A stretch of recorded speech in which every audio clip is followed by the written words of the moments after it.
ওয়াহিদা। আমার আল্লাহ জানাইলেন ইয়া আইয়ুহান নাসু, হে মানব জাতি, ইত্তাকু, ভয় করো, রব্বাকুম, তোমাদের প্রভুকে, খালাকাকুম, যিনি সৃষ্টি করেছেন তোমাদেরকে, মিন নাফসিন ওয়াহিদা, একটি মাত্র প্রাণ হতে। কয়টা প্রাণ হতে? একটি প্রাণ হতে। একটি প্রাণকে কেমনে সৃষ্টি করলেন আমার আল্লাহ জানান। ওয়াইদ ক্বালা রাব্বুকা লিল মালাইকাতি ইন্নী জাইলুন ফিল আরদি খলিফা। সূরা বাকারা 1 নম্বর পারা 4 নম্বর পৃষ্ঠা 30 নম্বর আয়াতে আমার আল্লাহ জানান, যখন আমি ইচ্ছা করলাম ফেরেশতাদেরকে ঘোষণা করে দিলাম, জানিয়ে দিলাম, ওয়াইদ ক্বালা রাব্বুকা লিল মালাইকা, ও আমার ফেরেশতারা, আমি পৃথিবীতে প্রতিনিধি সৃষ্টি করব, মানুষ পাঠাবো।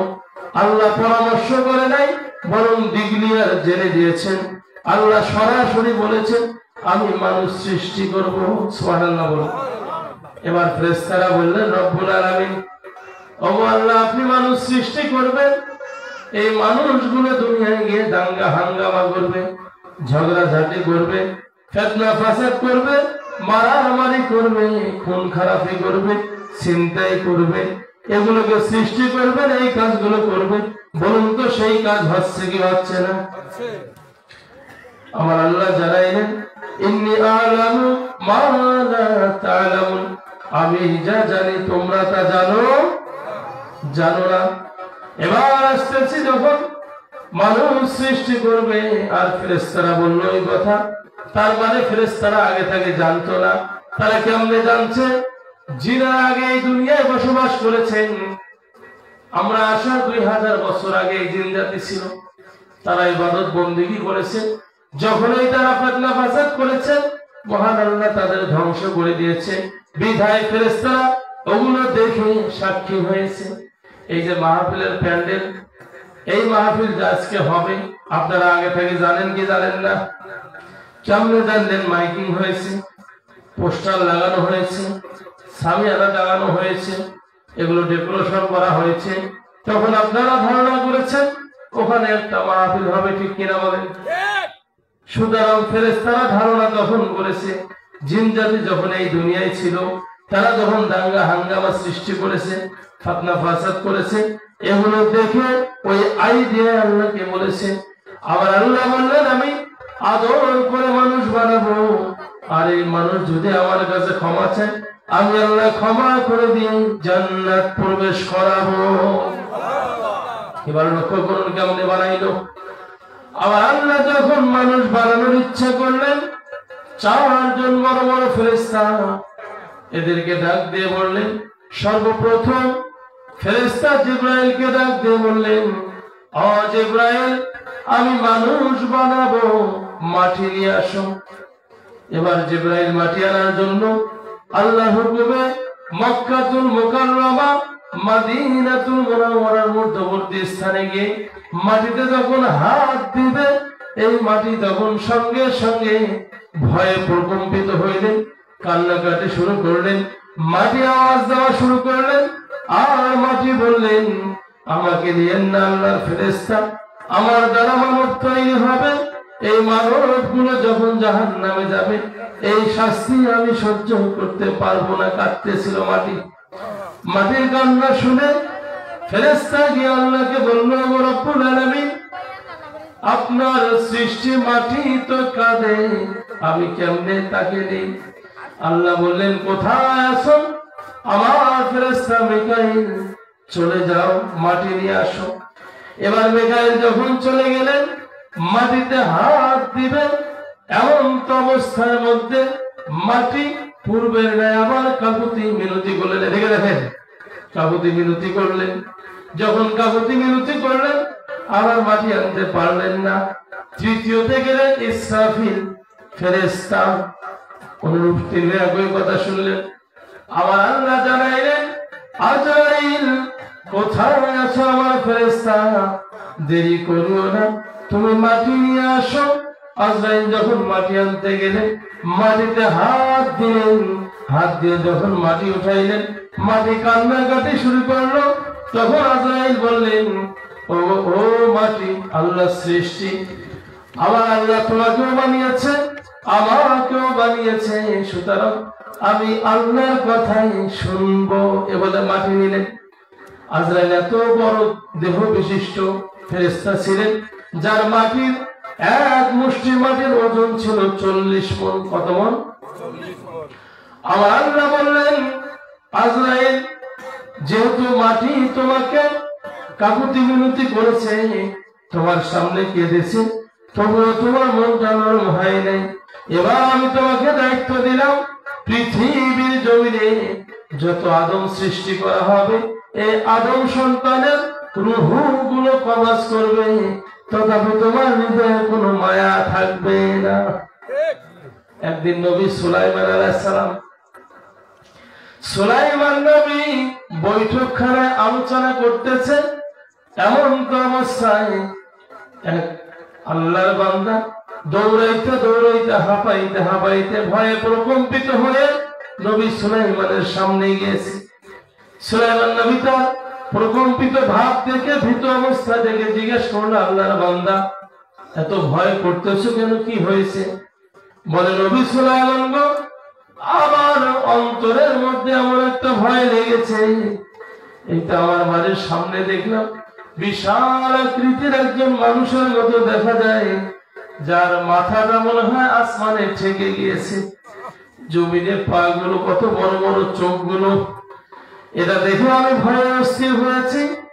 আমার মন বলে, নবী, এখান থেকে আমাকে সমাত নামক একটি জঙ্গল আছে, যেখানে মানুষ যায় না, কেউ যায় না, সেইখানে পাঠিয়ে দেন, আমার কিছুটা ভয় কমবে। নবী সুলাইমান গো, আপনার কথা তো বাতাস শোনে, জিনেরা শোনে, পশু পাখি কুলগুলো আপনার আল্লাহ পাক অনুগত করে দিয়েছে, আপনি একটু পাঠায় দেন। নবী সুলাইমান বাতাসকে হুকুম দিলেন, বাতাস, যেহেতু এই লোকটা ভয়ে প্রকম্পিত হয়েছে, একে পৌঁছায় দাও। ওই সময় ছিল নবী সুলাইমান আলাইহিস সালাম বাইতুল মুকাদ্দাস জেরুজালেমের জায়গায় ছিল, ওখান থেকে সাওয়ারাত জঙ্গল 6000 মাইল দূরে। যখন লোকটাকে পাঠিয়ে দেওয়া হলো, পাঠিয়ে দেওয়ার সঙ্গে সঙ্গে লোকটা যখন ওখানে হাজির হইলেন, বাতাস পৌঁছায় দিল মুহূর্তে। এই যে মোবাইলে যে কথা হয়, কথা হইতে কি বেশি সময় লাগে? বাতাসের দ্রুত গতি, সেকেন্ড সময় লাগে না। রিসিভ করলে আপনি বলতেছেন হ্যালো, উনি বলতেছে হ্যালো, সময় লাগে? বাতাসের এত পাওয়ার আল্লাহ দিয়েছে। যখন পৌঁছায় দিলেন, লোকটি সোজা হইয়া দাঁড়াইল, দাঁড়িয়ে বলতেছে, আল্লাহর বান্দা, যাই হোক, মনে হয় আমি আজরাইলের হাত থেকে বাঁচলাম, একটু বিপদ থেকে আমি নিস্তার পাইলাম। এ বলে যখন আল্লাহর বান্দা সোজা হইয়া দাঁড়াইলেন, চক্ষু খুলে দেখে যে এই লোকটার হয়ে ওই জেরুজালেম বাইতুল মুকাদ্দাস থেকে 6000 মাইল দূরে সাওয়ারাত নামক জঙ্গলে এসে হাজির হইলেন। ঠিক চক্ষু খুলে দেখে ওই লোকটা চোখের সামনে দাঁড়িয়ে আছে।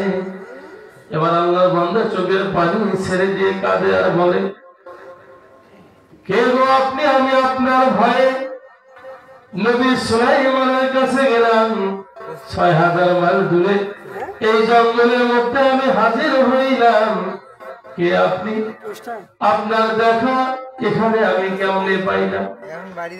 আমি আপনার ভয়ে এত দূর আসলাম, আপনি কিভাবে চলে আসলেন এখানে?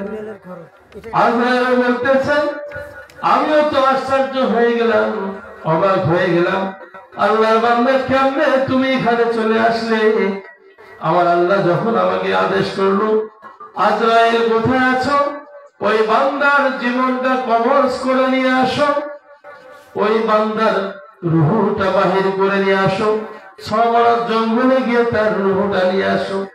আমি বললাম, রব্বুল আলামিন, এখনো তো আপনার বান্দা 6000 মাইল দূরে জেরুজালেমে, এখান থেকে কেমনে ওখানে চলে যাবে গো আল্লাহ? যাইতেও তো সময়ের দরকার আছে। বলুন তো, আল্লাহ যা জানে পৃথিবীর কেউ কি তা জানে? জানে? জানে না।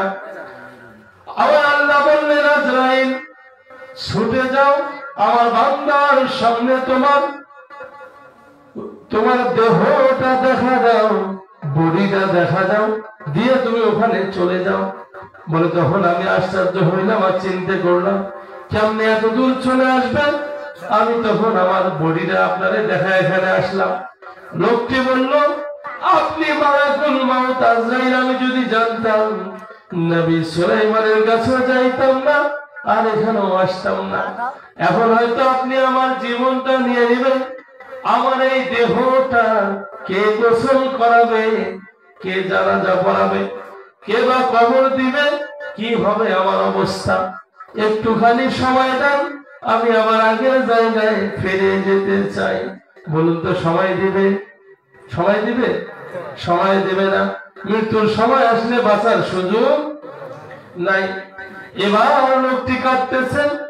আজরাইল ডাক দিয়ে বলল, আল্লাহর বান্দা, আল্লাহ তোমার মৃত্যু এখানেই বাজেট করে রেখেছে, সুতরাং তোমার বাজেট এটা রয়েছে, তোমার রূহ এখান থেকে বাহির করে নিয়ে যাব, দেহটা জমিনে পড়ে থাকবে, এই জঙ্গলের প্রাণীগুলো তোমার দেহটা খেয়ে ফেলবে, তোমার গোসল হবে না, জানাজা হবে না, দোয়া হবে না, তোমার দেহটা জঙ্গলের প্রাণীগুলোর পেটের ভিতরে ঢুকে যাবে।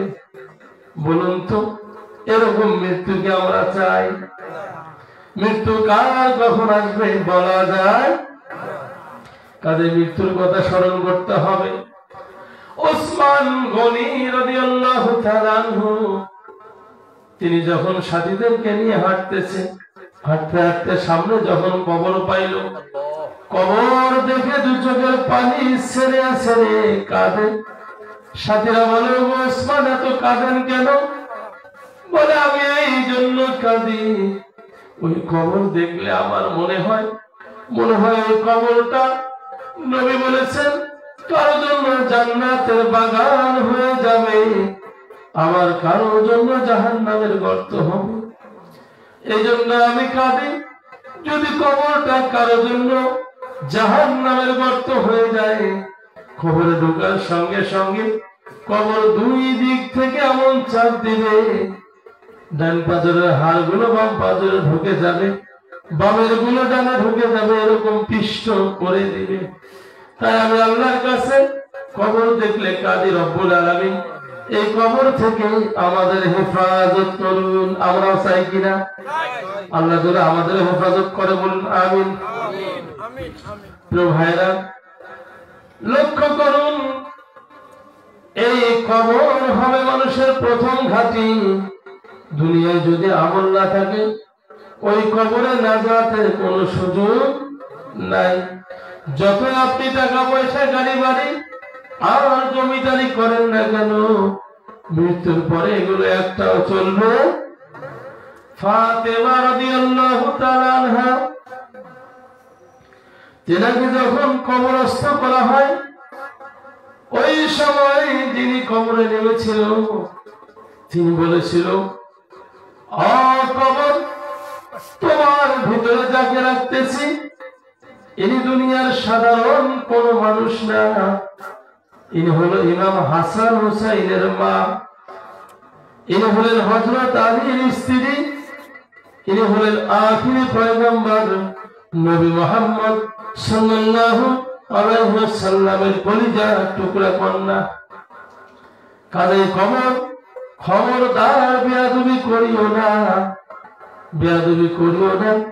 কবর থেকে আওয়াজ এসেছে, আমি হাসান হুসাইনের মা বুঝি না, আমি আলীর স্ত্রী বুঝি না, আমি নবীর কন্যা মেয়ে বুঝি না, আমি বুঝি আমল। যারা আমার কাছে আমল নিয়ে আসবে তারাই আমার আযাব থেকে নাজাত পাবে। কাজে ভাইরা লক্ষ্য করুন, দুনিয়ার টাকা পয়সা, ধন দৌলত আর জমিদারি, এগুলো মৃত্যুর পরে একটাও কাজে লাগবে না, ঠিক কিনা বলেন? কাজে জীবন থাকা সত্ত্বেও সমস্ত দাম্ভিকতা, অহংকার, লোভ লালসা সব ছেড়ে দিয়ে কবরের কথা ভাবতে হবে। বলতেছিলাম যখন আল্লাহ মাটি আনতে বললেন, মনে আছে আপনাদের? মাটি যখন আনতে বললেন, এবার আজরাইল মাটি নিয়ে গেলেন। আমার আল্লাহ মাটিটা 40 বছর বৃষ্টি দিয়ে ভিজায়া দিলেন। 40 বছর বৃষ্টিতে ভিজলো। এবার আল্লাহ তাআলা 40 বছর ফেরেশতাদেরকে বলল, মাটি দিয়ে কাদো তৈরি করো। এই মাটিটা ভিজানোর পরে কাদো করো। কাদো যখন 40 বছর করলো, আমার আল্লাহ আদমের দেহ বানাইলেন। দেহটা হলো 60 হাত লম্বা। কত হাত লম্বা? আদমের দেহ 60 হাত লম্বা। বুকের মাপটা ছিল 7.5 হাত। পায়ের তলার ছাপটা হলো 5.5 ফিট। এরকম দেহ বিশিষ্ট একটি মানব তৈরি করলেন আল্লাহ। আদমকে বানানোর পরে সূর্যকে আদেশ করলেন, 40 বছর ধরে সূর্যটা সেখানে আলো দিল। তাহলে প্রথম 40 বছর হলো বৃষ্টির পানি দিয়ে মাটিটা ভিজে গেল। পরের 40 বছর ভিজা মাটিটা কাদা হয়ে গেল, মানব হইল। এবার সূর্যের আলো 40 বছর ধরে শুকিয়ে দিল। শুকানোর পরে আমার আল্লাহ তাআলা এবার আদমকে দেখার জন্য অনেক ফেরেশতা যায়। তারা আলোচনা করে আল্লাহ কি বানাইলো। ইবলিস শয়তান আদমের বডির কাছে গিয়ে, বিশাল লম্বা 60 হাত, বুকের মাপ 7.5 হাত, পায়ের মাপ 5.5 ফিট। এই দেহর কাছে গিয়ে এভাবে শব্দ করে, মাটির হাড়ের মতন এই টন টন করে বাজে। মাটির হাড় টোকাইলে বাজে না? এবার শয়তান কয়, কি বানাইলো আল্লাহ? শয়তানের কাজ হলো সব সময় মানুষের ভুল বাইর করা, ঠিক কিনা বলেন? ওখানেও ভুল বাইর করতে গেছে। আমার আল্লাহ তাআলা আদমকে বানানোর পরে এবার আদমের রূহ ঢুকায় দিলে। সর্বপ্রথম যখন আদমের রূহ ঢুকায় দেয়, আদমের রূহ এই যে মাথার তালু, তালু ছেড়েন, এটা নাম কি? তালু। কথা বলেন না, এটা নাম কি? বাচ্চাদের গরম তালু তেল দেন। আমার আল্লাহ তাআলা আদমের তালু দিয়ে রূহ ঢুকায় দিলেন। তালুটা অল টাইম এরকম এরকম করে না? আদমের তালু দিয়ে রূহ ঢুকায় দিল। প্রথমবার ঢুকায় দিল, রূহ আর থাকে না, বাহির হয়ে যায়। দ্বিতীয়বার ঢুকায় দিল, আবার বাহির হয়ে যায়। আবার আল্লাহ জিজ্ঞেস করলো, আদমের রূহ বডিতে কেন থাকো না? কি সমস্যা তোমার? বলে, রব্বুল আলামিন, আদমের খাসা বড় অন্ধকার, সেখানে থাকতে আমার ভালো লাগে না। আমার আল্লাহ তাআলা নূরে মুহাম্মদ সাল্লাল্লাহু আলাইহি সাল্লাম, আপনার আমার নবী, আখিরে নবী মুহাম্মদুর রাসূলুল্লাহ সাল্লাল্লাহু আলাইহি সাল্লাম, নবীজির নামটি তারকা বানিয়ে, নবীজির নূরের তারকা আল্লাহর আরশের ডান পাশে রেখে দিয়েছেন। আমার আল্লাহ নূরে মুহাম্মদ সাল্লাল্লাহু আলাইহি সাল্লামের নূরের তারকাটা আদমের কপাল ঘষে সেখানে লাগায় দিল। এবার রূহ ঢুকায় দিল, রূহ আর বাহির হয় না। আল্লাহ বললেন, রূহ এবার কেন বাহির হও না? বলে, রব্বুল আলামিন, আমি আর বাহির হব না। আদমের বডির ভিতরে এত আলোয় আলোকিত হয়েছে। কাজে ভাইয়েরা, আল্লাহ বানানোর পরে আদমকে বানাইলো দুনিয়ায়। কোথায় বানিয়েছে? বানানোর পরে আদম আলাইহিস সালামের দেহটা, এই কায়াটা, বডিটা জান্নাতে, সেখানে ফেরেশতাদেরকে বলল, আমার আদমকে জান্নাতে নিয়ে যাও। জান্নাতে নিয়ে যাওয়া হলো। জান্নাতের ভিতরে আদম একটা ঘুম দিল। ওই ঘুম থেকে যখন উঠলো, একটা হাসি দিল। কি দিল? হাসি। হাসি দেওয়ার সঙ্গে একগুলো সিংহের মতো বেড়ায়। সিংহন কিন্তু না। এই জিনিস দিয়ে ঈসা নবীর মা মরিয়মের স্বামী আল্লাহ তৈরি করেছেন। সুবহানাল্লাহ। এই ঘটনায় পরে আসতেছি, মনে রাখবেন কথাটা, স্মরণ করে দিবেন। যখন হাসি দিল, হাসি দেওয়ার সঙ্গে সঙ্গে ডান দিকে তাকিয়ে দেখে একজন সুন্দরী রমণী মহিলা দেখা যায়। ফেরেশতারা বলল, আল্লাহর বান্দা আদম, আপনি ডান দিকে তাকাচ্ছেন, মহান আল্লাহ তো আপনাকে সবে শিক্ষা দিয়েছে, বলুন তো এই মহিলাটার নাম কি? আমার আল্লাহ শিক্ষা দিয়েছেন। আদম বলল, এর নাম হলো হাওয়া। কি নাম? হাওয়া। বলে, হাওয়াকে তৈরি করা হয়েছে নবী আদম আলাইহিস সালামের বাম পাজরের হাড় দিয়ে। আমাদের বাম পাজরের হাড় কিন্তু কয়েকটা থাকে, এর মধ্যে উপরের হাড়টা হলো বেশি বাঁকা। এই বাঁকা হাড় দিয়ে যখন মা হাওয়াকে তৈরি করলেন, আমার আল্লাহ বললেন, আমি একটি মাত্র মিন নাফসি ওয়াহিদা, একটি মাত্র প্রাণ সৃষ্টি করেছিলাম আদম, তা থেকে তার স্ত্রী হাওয়াকে তৈরি করলাম। এবার যখন হাওয়াকে তৈরি করেছে, হাওয়াকে দেখতে আছে আদম নবী। আমার আল্লাহ বললেন, আদম, আমি তোমাদের বিবাহ পড়ায় দেই, যেহেতু তুমি হাওয়াকে দেখতেছো। এই বিবাহ পড়ার উদ্দেশ্য হলো, আমার আল্লাহ বলেন, অবস্থামিনহুমা রিজালান কাসীরা ওয়া নিসা, আমি বিবাহ দেওয়ার পরে পরস্পর স্বামী স্ত্রী হয়ে যাবে, এদের মাধ্যমে বংশ বিস্তার হবে। অবস্থামিনহুমা রিজালান কাসীরা ওয়া নিসা, অগণিত অসংখ্য নারী পুরুষ আমি সৃষ্টি করব। তাহলে আমরা আসছি আদম হাওয়া থেকে। মা হাওয়ার সঙ্গে যখন বিবাহ হয়ে গেল, আমার আল্লাহ তাআলা কোরআনুল কারীমে সূরা বাকারা 1 নম্বর পারা 5 নম্বর পৃষ্ঠা 35 নম্বর আয়াতে বলেন, অকুল্লা ইয়া আদামু উসকুন আনতা ওয়া যাওজুকাল জান্নাতা অকুলা মিনহা রাগাদান হাইথু শি'তুমা ওয়া লা তাকরাবা হাযিহিশ শাজারা ফাতাকুনা মিনাল যালিমিন। আমার আল্লাহ বললেন, অকুল্লা ইয়া আদম, হে আদম, কুনাউতা ওয়া যাওজুকাল জান্নাতা, আদম হাওয়া আমার জান্নাতের চতুর্দিকে ঘুরে বেড়াও, আর আমার জান্নাতের খাবারগুলো, ফলগুলো, যা খাবারের মন চায় তোমরা দুইজন খেতে থাকো।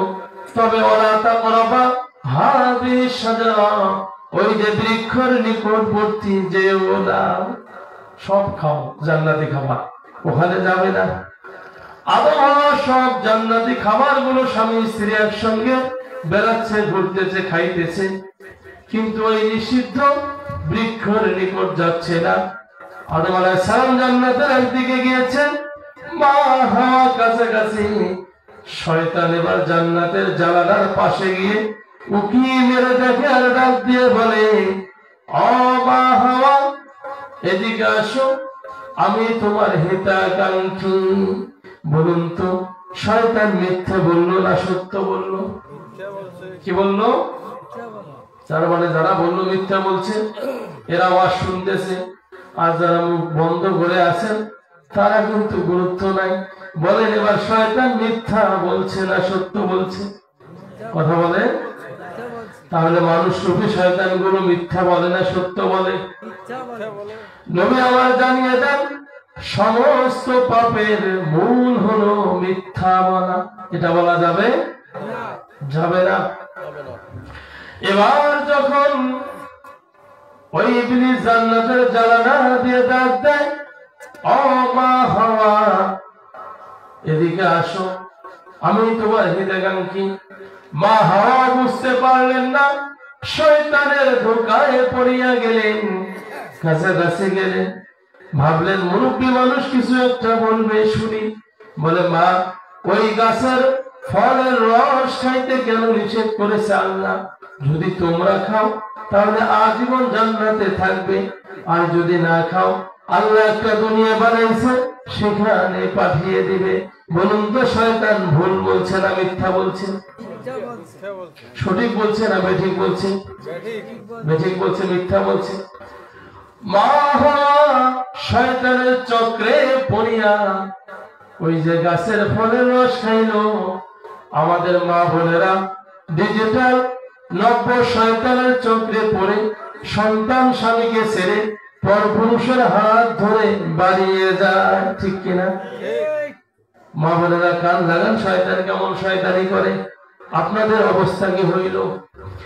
এবার যখন ফলের রস খাইতে গেল, বাবা আদম দৌড়াইতে দৌড়াইতে হাওয়ার নিকট আসলো। আসিয়া বলল, হাওয়া কি হয়েছে? বলে, খান আপনি একটু খান। যখন আদম নবী খাবেন, সঙ্গে সঙ্গে বলল, হাওয়া এটা কোথায় পাইছো? বলে, ওই ফলের রস। বলে, এটা তো খাওয়া যাবে না, এই জায়গায় টিপে ধরে বমি করে ঢেলে দিয়েছে। তাই আমাদের বাবার চিহ্ন আছে না নাই? আদমের চিহ্ন আছে না নাই? এবার যখন খেয়ে ফেললো, খাওয়ার সঙ্গে সঙ্গে মা হাওয়ার মুখের কাপড় উড়ে যায়, খুলে যায় জান্নাতি পোশাক। এবার মা হাওয়ার হাতের কাপড় গুলো খুলে যায়, মাথার কাপড় খুলে যায়, পায়ের টাকনুর নিচের কাপড় গুলো খুলে যায়। এই জন্য উযুতে 4টি ফরজ আল্লাহ দিয়েছে। এবার যখন বিবস্ত্র হয়ে গেল, উলঙ্গ হয়ে গেল, আদম হাওয়া কাঁদে আর জান্নাতে দৌড়ায় আর বলে, ও জান্নাতের গাছ, আমাদের একটা পাতা দাও, আমরা ইজ্জত ঢাকি। গাছগুলো বড় বড় ছিল, কেউ আর কথা শোনে না, দুজনেই কাঁদে আর বলে, আমরা ভুল করেছি।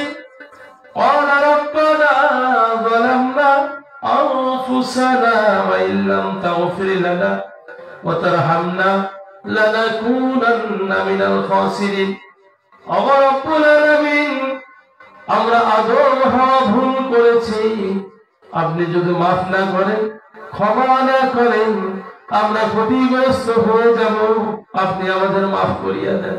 বলুন তো, আমরা মাফ চাবো কার কাছে? ক্ষমা চাবো কার কাছে? নাজাত দিবেন কে? আমার আল্লাহর দয়া হইল। আল্লাহ ফেরেশতাকে ডাক দিয়ে বলল, জিবরাইল কোথায় আছো? যাও রে জিবরাইল, দ্রুত গতিতে যাও, জান্নাতি গাছের 5টা পাতা হাওয়াকে দিয়ে দাও আর 3টা পাতা আদমকে দিয়ে দাও। দিয়ে দেওয়ার পরে তাদেরকে বলে আসো, আল্লাহর পক্ষ থেকে আদমের জন্য কাফনের কাপড় দিয়ে গেলাম আর হাওয়ার জন্য কাফনের কাপড় দিয়ে গেলাম। এই জন্য পুরুষরা মরে গেলে কয় কাপড় লাগে? 3 কাপড়। কয় কাপড় লাগে? মা বোনেরা মরে গেলে কয় কাপড় লাগে? 5 কাপড়। এই কাফনের কাপড় দিয়ে দিলেন ওই 5টা পাতা 3টা পাতা দিয়ে। এবার একজনকে নামায় দিল শ্রীলঙ্কার সিংহল পর্বতে। নবী আদমকে আল্লাহ নামায় দিল দুনিয়ায়, মা হাওয়াকে জিদ্দায় নামায় দিল। এবার মা হাওয়া বাবা আদম দুজন কাঁদে আর কাঁদে, আল্লাহর কাছে ক্ষমা চায়, কাঁদে আর বলে, রব্বানা যালামনা আনফুসানা ওয়া ইল্লাম তাগফির লানা ওয়া তারহামনা লানাকুনান্না মিনাল খাসিরিন। তারা বলে, রব্বুল আলামিন, আমরা ভুল করেছি, জুলুম করেছি আমাদের নফসের উপর। আপনি যদি মাফ না করেন, ক্ষমা না করেন, আমরা ক্ষতিগ্রস্ত হয়ে যাব। এমনে কাঁদতে কাঁদতে কাঁদতে কাঁদতে দিনের পর দিন চলে যায়। আরাফার ময়দানে যখন পৌঁছাইল, ওই সময় আদম নবীর মনে হলো, হায় রে, আমি তো জান্নাতে যখন ছিলাম ওই জান্নাতের পাতায় পাতায় লেখা দেখেছিলাম আমার আল্লাহর নামের সঙ্গে একটি নাম মুহাম্মাদুর রাসূলুল্লাহ। না জানি আমার আল্লাহর কোন প্রিয়জন প্রিয় বান্দা হবে, মহান আল্লাহর কোন প্রিয় বন্ধু হবে যার নামটি জান্নাতের গাছের পাতায় পাতায় লেখা আছে। বলে রব্বুল আলামিন, ওগো আল্লাহ, আপনার এই বন্ধুর নামে ওসিলা করিয়া আমাকে মাফ করিয়া দেন। আমার আল্লাহর সঙ্গে সঙ্গে আদমকে মাফ করে দিল। সূর্যোদয় হলো, তাকিয়ে দেখে হাওয়া সেখানে হাজির হয়েছে। আপনার আমার নবী মুহাম্মদুর রাসূলুল্লাহ হজের সময় আরাফার ময়দানে সাহাবায়ে কেরামরা একত্রিত হইলে পরে বলেছে, ও আল্লাহর বান্দারা, এখানে তোমাদের আদি পিতার দোয়া কবুল হয়েছে, সুতরাং এখানে দোয়া করো, আল্লাহ তোমাদের দোয়া কবুল হবে।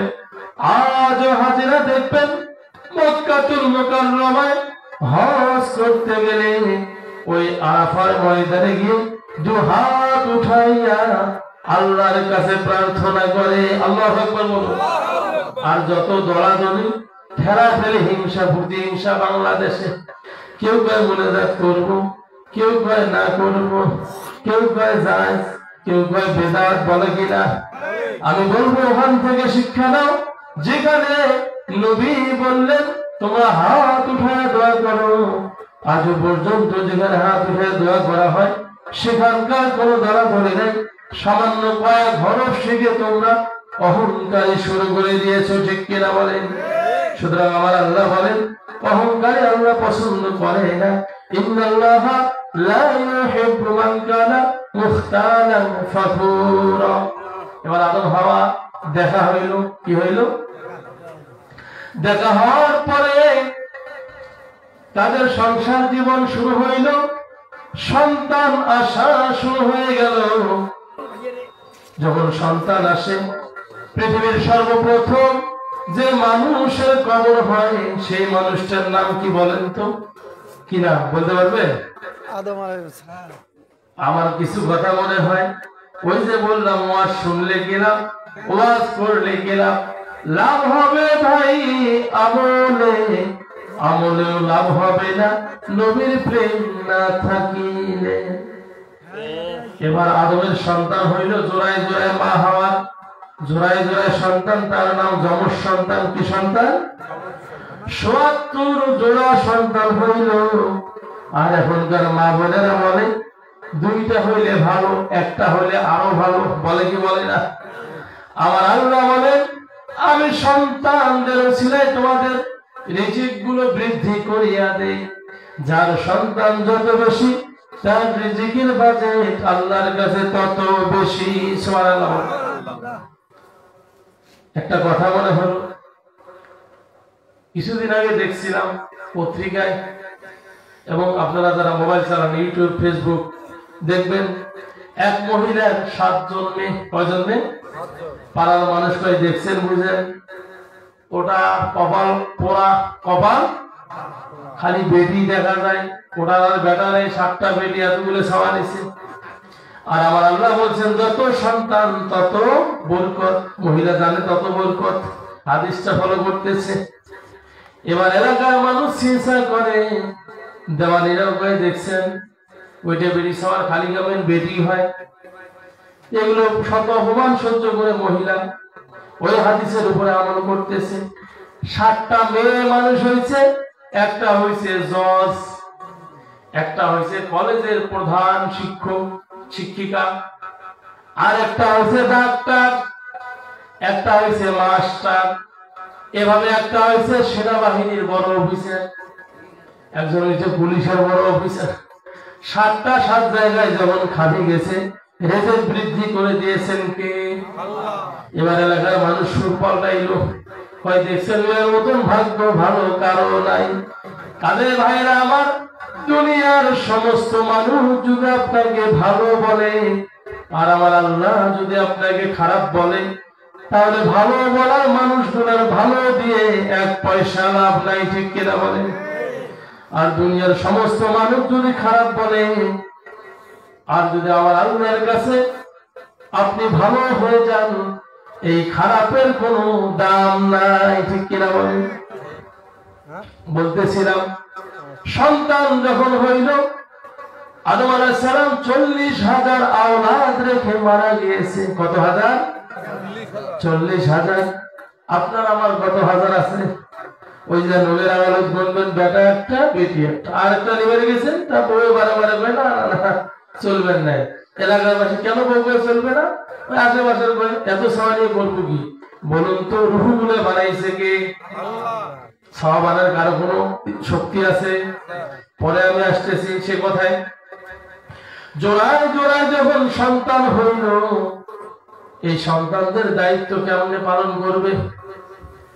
পালন করার ব্যাপারে আমার আল্লাহ জানান সূরাতুল বাকারা 2 নম্বর পারার 17 নম্বর পৃষ্ঠা 233 নম্বর আয়াতে আল্লাহ বলেন, ওয়াল ওয়ালিদাতু ইরদি'না আওলাদাহুন্না হাওলাইনি কামিলাইনি লিমান আরাদা আন ইউতিম্মার রাদআ ওয়া আলাল মাওলুদি লাহু রিজকুহুন্না ওয়া কিসওয়াতুহুন্না বিল মা'রুফ لا تكلف نفس إلا وسعها لا تضار والدة بولدها ولا مولود له بولده وعلى الوارث مثل ذلك فإن أرادا فصالا أو تراض منهما وتشاور فلا جناح عليهما وإن أردتم أن تسترضعوا أولادكم فلا جناح عليكم إذا سلمتم ما آتيتم بالمعروف واتقوا الله واعلموا أن الله بما تعملون بصير। আমার আল্লাহ বলেন সন্তানের দায়িত্ব বাবা কেমনে পালন করবে, মা কেমনে পালন করবে। ও দুনিয়ার মানুষ, যুবকেরা কান লাগান, যারা বিয়ে করেছেন লাভ হবে, যারা বিয়ে করেন না তাদেরও লাভ হবে। যাদের সন্তান হয়েছে তাদের উপকার আছে, যাদের সন্তান হয় নাই তাদের উপকার আছে। মা বোনদের আরো বেশি উপকার। মনোযোগ লাগান, কোরআনুল কারীমের সূরা বাকারা 2 নম্বর পারার 17 নম্বর পৃষ্ঠার 233 নম্বর আয়াতের আলোচনা করা হচ্ছে। আমার আল্লাহ বললেন, যখন সন্তান জন্মগ্রহণ হবে, এই জন্ম থেকে শুরু করে সন্তানকে 2 বছর দুধ পান করাবে মা। কত বছর? 2 বছর। একজন সন্তানকে তার মা কয় বছর দুধ পান করাবে? কথা বলেন, কয় বছর? 2 বছর আল্লাহ জানিয়ে দিলেন। এখন আমাদের দেশের সমাজে দেখবেন পুষ্টিহীনতায় ভোগে বিধায় খ্রিস্টানদের তৈরি করা একটা সংগঠন আছে, মা শিশুর জন্য তারা পুষ্টিকর খাবার দান করে, আছে না? এটা কেন হইল? মুসলমান যখন কোরআন ভুলে গেল, ঈমান ছেড়ে দিল, তো বেঈমানরা তাদের মাথার উপরে দরদে হয়ে গেল। ঠিক কিনা বলেন? এবার দেখবেন যে সন্তান 2 বছর দুধ পান করে নাই, মা তার স্তনকে ঠিক রাখার জন্য 2 বছর দুধ পান করায় নাই সৌন্দর্যের জন্য, ওই সন্তান একটু বড় হইলে চশমা লাগে, কানা। ঠিক কিনা বলেন? চশমা ছাড়া চোখে দেখে যে সন্তানগুলো বর্তমান হচ্ছে, ভালো করে খোঁজ নিয়ে দেখবেন। আর কোরআনের কথাটা মিলাবেন। সূরা বাকারা 2 নম্বর পারা 17 নম্বর পৃষ্ঠা 233 নম্বর আয়াতে আল্লাহ বললেন, মা তার সন্তানকে 2 বছর দুধ পান করাবে, কিন্তু মায়েরা সন্তানকে ভালোবাসে ঠিক 2 বছর দুধ পান করায় না। অনেক মা আছে তার সন্তানগুলো চোখে দেখে না, চশমা ছাড়া চলে না। ঠিক কিনা বলেন? কাজের মায়েরা খুব মনোযোগ দিয়ে কথাগুলো গ্রহণ করবেন। যখন সন্তানকে 2 বছর দুধ পান করাইছে আগের মানুষ, পূর্বে আমাদের সময় দেখেছি, আপনারা দেখেছেন, অনেক মুরব্বী আছেন, এখন উপরে হয়ে গিয়েছেন, কোরআন এখনো দেখে দেখে পড়তে পারে, আছে না? চোখের পাওয়ার এখনো ঠিক আছে, কারণ মায়েরা দুধ পান করাইছে, এত কিছু জানে নাই। এখন যত জানছে তত ব্যাংলা হয়েছে। যেখানে মা বোনদের জন্য পর্দা ফরজ করে দিয়েছেন আল্লাহ, সেখানে মা বোনেরা লজ্জা লাগে। এই যে এখন ওড়নায় দিয়ে দেয়, আগে ছোটতে দেখছিলাম মা বোনেরা ওড়না দিয়ে মাথা ঢাকছিল কইনের মতো, এখন মাথাটা সারিয়া গলার মধ্যে দিয়ে ঝুলি বেড়ায়। আবার কিছুদিন পরে এই তো আস্তে আস্তে আমি যখন গাড়িতে আসি, টার্মিনালে গাড়িটা যখন ব্রেক করলো, দেখলাম একজন মেয়ে লোক গেঞ্জি পরে হাঁটতেছে। নাউযুবিল্লাহ কোন। আবার আল্লাহ বলেন, ফিআইয়ি সূরাতিন মা শাআ রাক্কাবা, আমি আল্লাহ আমার ইচ্ছা অনুযায়ী মানুষের সুরগুলো তৈরি করলাম, কণ্ঠগুলো দিলাম। দেখবেন মেয়ে লোক যত স্যুট প্যান্ট আর জিন্স প্যান্ট পরুক না কেন, গ্যাবার্ডিং প্যান্ট পরুক না কেন, কণ্ঠর আওয়াজ কিন্তু পরিবর্তন হয়, আওয়াজ পরিবর্তন হয় না। এর থেকে কি তোমার হুঁশ হয় না? আমার আল্লাহ তোমাকে কত সুন্দর শরীর দিল, বডি দিল, সম্মান দিল স্বামীর সংসার করার জন্য। সেটা বাদ দিয়ে প্যান্ট শার্ট পরে তুমি বেনাঙ্গার মতো ঘুরে বেড়াও, তোমার দুনিয়াতে অশান্তি হবে, ধর্ষিত হবে, ময়দানে জাহান্নাম ছাড়া গতি হবে না। ঠিক কিনা বলে? কাজে মা বোনদের খুব মনোযোগ দিতে হবে। এমন কি নতুন ফ্যাশন বেড়াইছে, ফ্যাশন বলে ঢক কয় না, ঢক। মা বোনেরা কান লাগান, আল্লাহ আপনাদের বলেছেন আপনারা যদি 4টা আমল করতে পারেন আমার আল্লাহ 8টা জান্নাতের দরজা খুলে দিবেন।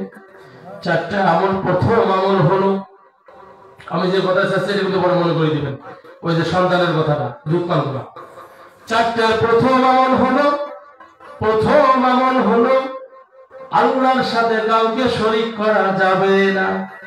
দ্বিতীয় আমল হলো আল্লাহর ইবাদত করতে হবে, 5 ওয়াক্ত নামাজ পড়তে হবে, নামাজ ছাড়া যাবে না। তৃতীয় আমল হলো নামাজের পরে মহিলারা মা বাবার খেদমত। প্রথম আমল হলো আল্লাহর সাথে শরীক করা যাবে না। দ্বিতীয় হলো নামাজ পড়তে হবে। তৃতীয় হলো রমজানুল মুবারক মাসের রোজাগুলো পালন করতে হবে। চতুর্থ নম্বর হলো স্বামীর খেদমত করতে হবে। কার খেদমত করতে হবে? স্বামীর কথা শুনলে অনেক মা বোন চটকি ওঠে, হ্যাঁ এটা কেমন কথা? মা বোনেরা লক্ষ্য করুন, ফিরআউনের স্ত্রী ছিল আসিয়া। ফিরআউন বলেছিল আনা রাব্বুকুমুল আ'লা, আমি তোমাদের প্রভু, আমি তোমাদের খোদা। আসিয়া কিন্তু তারাই ঘর করেছে। বলছে না মিস্টার ফিরআউন, তুমি আমার আল্লাহ হইতে পারো না, আমার সৃষ্টিকর্তা তো একজন আছে, তুমি আমার স্বামী। এ বলে যখন গোপনে ইবাদত করে, ইবাদত করতে করতে করতে করতে একদিন ফিরআউন টের পাইছে, কি ব্যাপার আছে ইবাদত করা আমাকে বাদ দিয়ে, আমি আল্লাহ দাবি করলাম না, মানি আল্লাহরে মানে, এবার আসিয়ারে শাস্তি দাও। কেতাবে আসতে আসিয়াকে ধরে নিয়ে গিয়ে সর্বপ্রথম তার দলের লোকগুলো যুবকদেরকে বলেছে আমার স্ত্রীকে পিঠাও। কত বড় নিষ্ঠুর মনের মানুষ হইলে নিজের স্ত্রীর গায়ে অন্য মানুষকে লাগিয়ে দেয় হাত দেওয়ার জন্য। কত বড় খারাপ মানুষ হইলে এই কাজটা করে। এবার যখন মারল, আহত করলো, তথাপি আসিয়া বলল আমি আল্লাহকে ছাড়া তোমাকে মানি না। বলে এখনো তোমার হুঁশ হয় নেই? বলে হুঁশ হয়েছে, আমি আল্লাহ ছাড়া কাউকে মানি না। বলে কোথায় আছে আমার দলের লোক? এবার আসিয়াকে পাথর দিয়ে আঘাত করো আর মেরে ফেলো। বর্ণাকারী 2টা বর্ণনা করেছে। কেউ বলেছে গরম তেল টকবক গরম করে সেখানে আসিয়ারে ছেড়ে দিয়েছে, মাছের মতো ভেজে মেরে ফেলেছে। কেউ বলেছে পাথর দিয়ে মেরে ফেলেছে। যখন আসিয়া মরে যায় আমার আল্লাহরে বলে রব্বুল আলামিন আমার জন্য একটি জান্নাতের ঘর তৈরি করুন। সুবহানাল্লাহ। মা বোনেরা, আপনার স্বামী কি ফিরআউনের চাইতে খারাপ? আপনি একটাবার চিন্তা করেন, 4টা আমল করলে 8টা জান্নাতের দরজা আল্লাহ খুলে দিবে।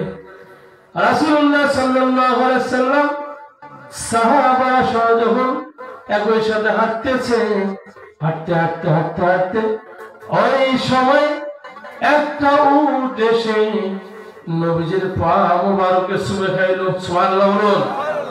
নবীজির পায়ের মধ্যে যখন চুমু খাইলো, সাহাবারা বলল ইয়া রাসূলুল্লাহ, ইয়া হাবিবাল্লাহ, নবীজি গো, ওই যে পশুটা আপনার পায়ে কদম মুছি চুমে খাইলো, ধন্য হয়ে গেল।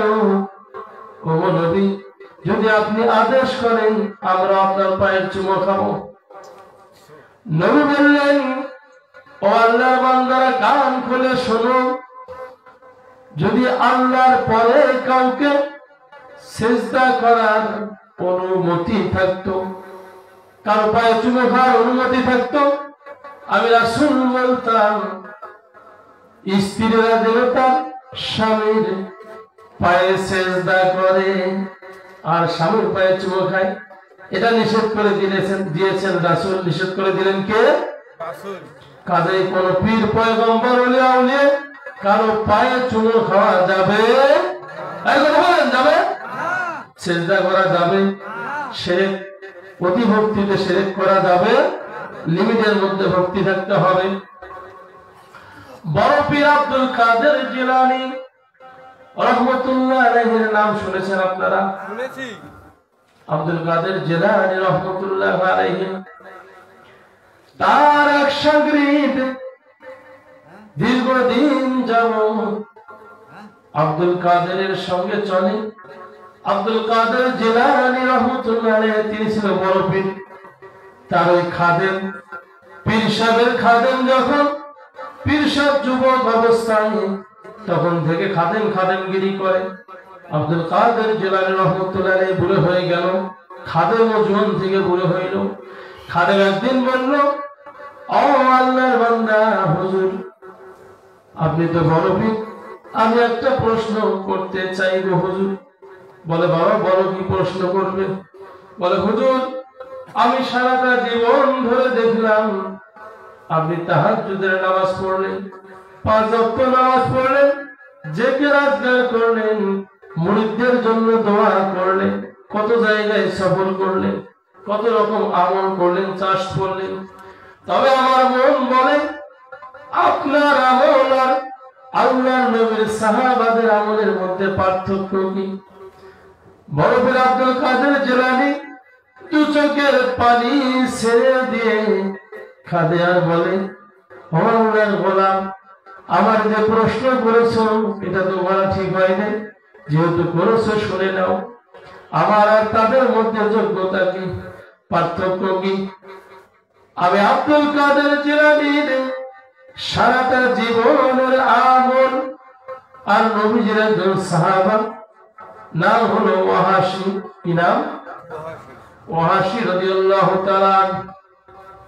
ওয়াহাশী নবীজি যখন যুদ্ধের ময়দানে রাসূল সাল্লাল্লাহু আলাইহি ওয়াসাল্লামের চাচা হামজা, নবীজির চাচা হামজা বুকটা ফেরে কলিজাটা বাহির করে ওয়াহাশী সাবিয়া ছিল, তখন ইসলাম গ্রহণ করেন নাই।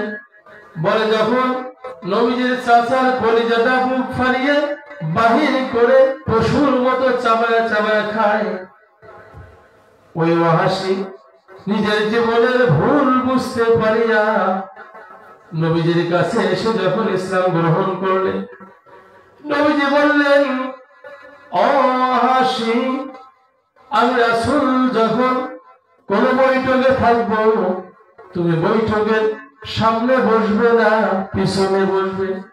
কারণ তুমি যখন সামনে বসবে আমি তোমাকে ক্ষমা করে দিয়েছি ওয়াহাশী, তবে আমার চাচার কথাগুলো মনে পড়ে যায়। কি একটা অ্যাক্সিডেন্ট দেখলে মনে হয় না? মনে পড়ে যায়। সুতরাং আমার পিছনে বসবা।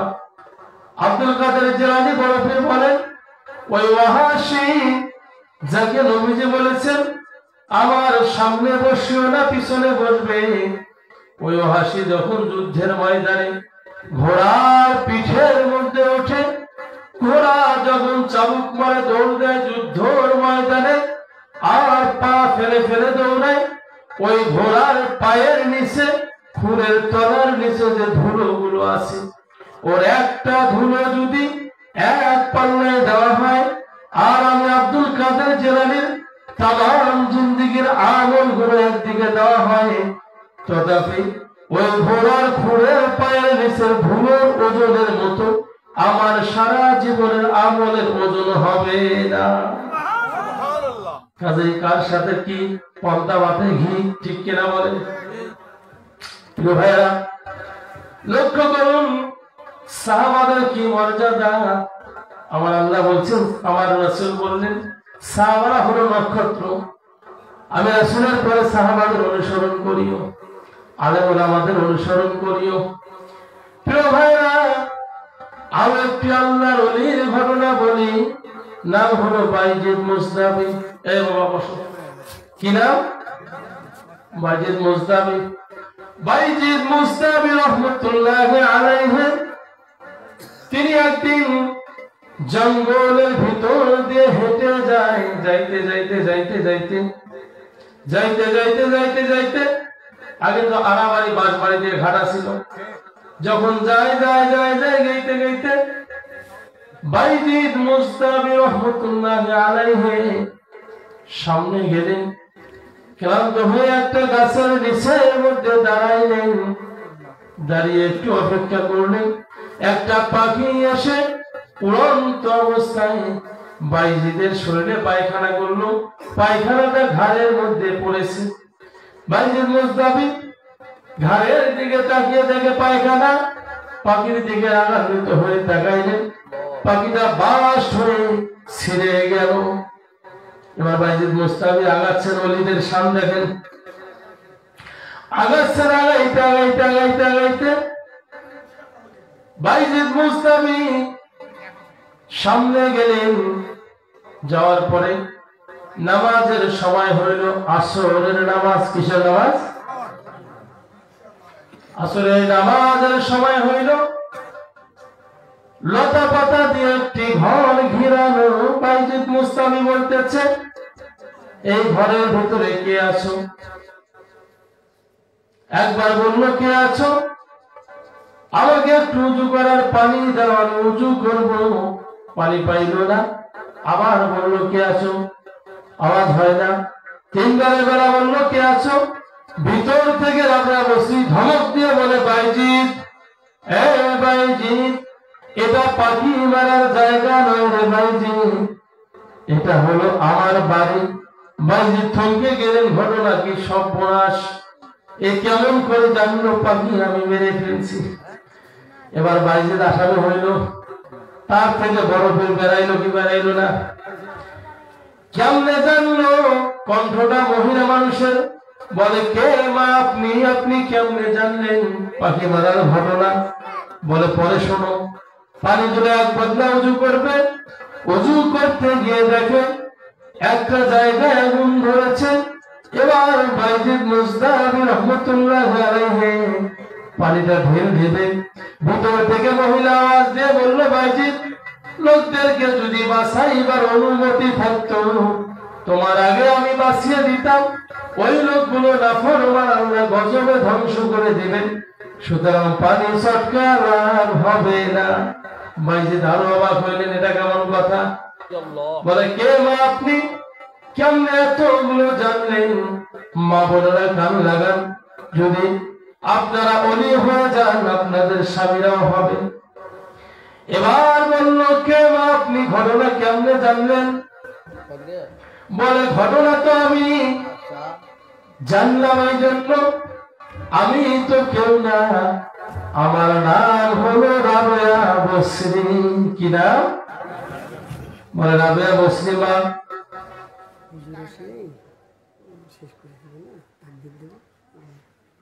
বলে, রাবেয়া বসরি মা, কেমনে আপনি এটা জানলেন? বলে, আমি জানলাম, আমি আমার স্বামীর খেদমত করে করে করে করে এত কামালিয়াত অর্জন করেছি। মা বোনেরা, সবচেয়ে বড় কামালিয়াত হলো স্বামীর খেদমত করা। আমি যে ঘটনাটি বললাম, এটা কোরআনেও নাই, হাদিসেও নাই। শুনতে মজা লাগলো, কিন্তু এর জন্য দায়ী আমি না। এটা একটা জীবনী। এটা কি? এটা মানা জরুরি নয়। জরুরি মানা হলো যে কথা আমি ছাড়ছি। সন্তান যখন জন্ম নেবে, বাবার দায়িত্ব হইল, মায়ের দায়িত্ব 2 বছর দুধ পান করাবে। আর বাপের দায়িত্ব হলো মায়ের ভরণ পোষণ দিবে, কাপড় চোপড় দিবে। মাঝে মাঝে মোবাইলে অফার আসে কি আসে না?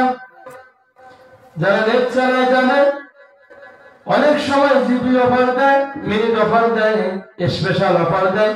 মায়ের জন্য স্পেশাল অফার হলো, সন্তান যখন জন্মগ্রহণ করবে তখন থেকে শুরু করে, সন্তান যখন পেটে আসবে তখন থেকে শুরু করে বাবা মায়ের যত্ন নিবে, যাতে ওই সন্তানের মা কোনো সাইড থেকে কষ্ট না পায়, পুষ্টিহীনতায় না ভোগে। খাদ্য বাড়িয়ে দিতে হবে, খাবারের মানগুলো উন্নত করতে হবে। পোশাক নতুন নতুন পরাইতে হবে যাতে মায়ের মনটা ভালো থাকে। এ হলো বাবার দায়িত্ব, কোনো সাইড দিয়ে কমতি দেওয়া যাবে না। এখন যখন বাবা এই দায়িত্ব পালন করা ভুলে গেলেন, মায়ের পেটে সন্তান আসলো, বাবায় গরু ধরি যায় পীরের বাড়ি। আসলে না এরকম এরকম বর্তমানে আসলে নাই? এটা কিন্তু অনেক ভালো, আলহামদুলিল্লাহ। যে জলসে আমরা আছি, আমাদের এই তরিকতের হুজুর অনেক ভালো, এরকমও আছে। প্রিয় ভাইরা, দেখবেন ওই স্ত্রীর খোঁজ খবর রাখে না, ডাংমারি করে। আল্লাহ বলছেন খাবার দিতে হবে, পুষ্টিকর ভালো খাবার। আর ওই বেচরা খাবার আনি দেয় কচু, ঘেঁসু, পটল, আলু। যখন ছাড়াটা হয় তখন কি ছাড়া জন্ম দিছিস বলে কি বলে না? এই দোষ তো মায়ের নয়, এই দোষ হলো পিতা। কারণ মায়ের দায়িত্ব দুধ পান করানো, পিতার দায়িত্ব হলো ভরণ পোষণ, দেখভাল, সম্পূর্ণ দায়িত্ব আল্লাহ দিয়েছেন পিতাকে। কাদের বলা হয়েছে বিবাহের মজলিসে বসবে, নবী বলেছেন ও যুবক, তখন তুমি বিবাহ বসবে যুবক যখন তোমার স্ত্রীকে ভরণ পোষণ দেওয়ার অ্যাবিলিটি থাকবে, তখন বিয়ের পিড়িতে বসবে। আর যখন স্ত্রীকে ভরণ পোষণ দেওয়ার কোনো অ্যাবিলিটি থাকবে না, ইনকাম করবে না, তখন তুমি রোজা থাকবে, তোমার জন্য বিবাহ হারাম। কত সুন্দর সমাধান না? এখন আমরা ডাক দেই, ওর বাপের কি আছে, ছেলের বাপের কি আছে দেখিনি, ছেলের কিন্তু দেখিনি, ছেলের কি আছে না ওটা দেখার টাইম। নবী বললেন ছেলেকে দেখতে হবে। আমরা দেখি ছেলের বাপের কয় জনের জমি আছে, কয়তলা বাড়ি আছে, কয়টা কি আছে দেখি, তারপরে মেয়েকে দেই। কয়দিন পরে মেয়ের সঙ্গে লাগে মারামারি, দৌড়ে যাই হুজুরের কাছে পানি পড়া বলি, হুজুর আপনার পানি পড়া ছাড়া কাম হবে না। ওইখানে পানি পড়া একদিন দুই দিন কেন, পানি খাইতে খাইতে যদি পেট ফাটিয়ে মরিয়ে যায় তবুও পানি পড়া কাজ হবে, কারণ নবীর কথা মানলেন না। যেখানে নবীর কথা মানলেন না, নবীজির একটা কথা দুনিয়ার তামাম মানুষের সমস্ত কথা মিল করলে এক হবে। ওই যে বাইজিদ মুস্তাফি, ওই যে আব্দুল কাদের জিলানীর একটা আমল, জীবনের আমল নবীর সাহাবার পায়ে ধুলের মতো হয়নি, ঠিক কিনা বলেন?